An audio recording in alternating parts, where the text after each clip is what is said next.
नमस्ते। कक्षा 9 प्रश्न संख्या 44 माटी वाली का शेष भाग कृतिका से। माटी वाली के पास अपने अच्छे या बुरे भाग के बारे में ज्यादा सोचने का वक्त नहीं था। घर की मालकिन के अंदर जाते ही माटी वाली ने इधर उधर तेज निगाहें दौड़ाईं। हाँ, इस वक्त वह अकेली थी।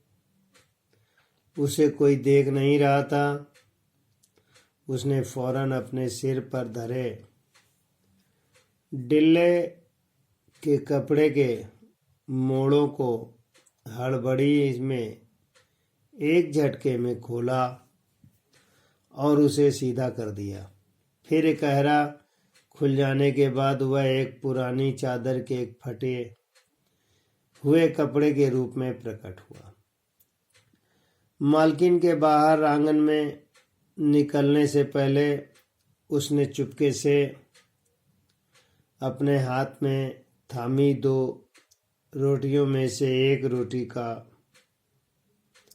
मोड़ा और उसे कपड़े पर लपेटकर गांठ बांध दी। साथ ही अपना मुंह यूं ही चक्कर खाने का दिखावा करने लगी। घर की मालकिन पीतल के एक गिलास में चाय लेकर लौटी। उसने वह गिलास बुढ़िया के पास जमीन पर रख दिया। ले सद्दाबासी भसाक कुछ है नहीं, अभी इसी चाय के साथ निकल जा। माटी वाली ने खुले कपड़े के एक छोर से पूरी गोलाई में पकड़कर पीतल का वह गरम गरम गिलास हाथ में उठा लिया। अपने ओठों से गिलास के किनारे का छुआने से पहले शुरू में उसने उसके अंदर रखी गर्म चाय को ठंडा करने के लिए सू करके उस पर लंबी लंबी फूंके मारी।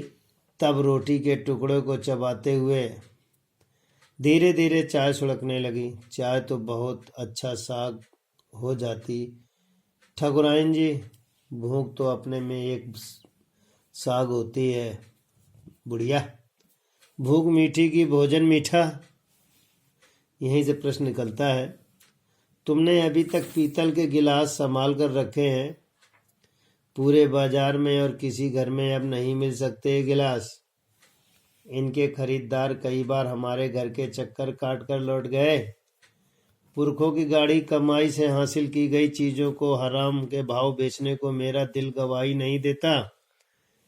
हमें क्या मालूम कैसी तंगी के दिनों में अपनी जीभ पर कोई स्वादिष्ट चटपटी चीज रखने के बजाय मन मसोस कर 2-2 पैसे जमा करते रहने के बाद खरीदी होगी।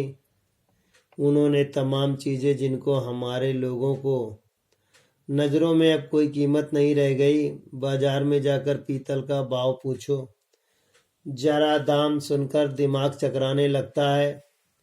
और ये व्यापारी हमारे घरों से हराम के भाव इकट्ठा कर ले जाते हैं। तमाम बर्तन भांडे कांसे के बर्तन भी गायब हो गए सब घरों से। इतनी लंबी बात नहीं सोचते बाकी लोग। अब जिस घर में जाओ वहाँ या तो स्टील के भांडे दिखाई देते हैं या फिर कांच और चीनी मिट्टी के। अपनी चीज का मोल बहुत बुरा होता है। मैं तो सोचकर पागल हो जाती हूँ कि अब इस उम्र में उस शहर को छोड़कर हम जाएंगे कहाँ। ठकुराइन जी जो हमार जमीन जायदाद के मालिक हैं वे तो कहीं न कहीं ठिकाने पर जाएंगे, पर सोचती हूँ मेरा क्या होगा। मेरी तरफ देखने वाला तो कोई भी नहीं है। चाय खत्म करके माटी वाली ने एक हाथ से अपना कपड़ा उठाया और दूसरे से खाली कंटर खोली से बाहर निकलकर सामने के घर में चली गई।